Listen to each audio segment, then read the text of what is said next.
ya escucharon en las noticias que van a hacer un intercambio de juguetes y seguramente van a cambiar alguno de nosotros. Sí, a mí ni me miren porque a mí me lleva a la escuela y me presta todas sus amigas.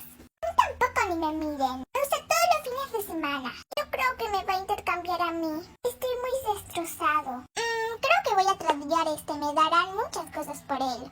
Tradeo un Elmer's que brilla en la oscuridad en 3, 2. Yo quiero. Ok, ¿qué ofreces? Ofrezco este Hachiman super exclusivo. Lo que pasa es que esta brilla en la oscuridad. Añade más. Ok, voy a ofrecer este escritorio de todo moda y este Lucky Charm. Lo que pasa es que esta Elmer's es muy exclusiva. Añade más. Ok, entonces te voy a ofrecer estas luces LED y este peluchito, pero es mi última oferta.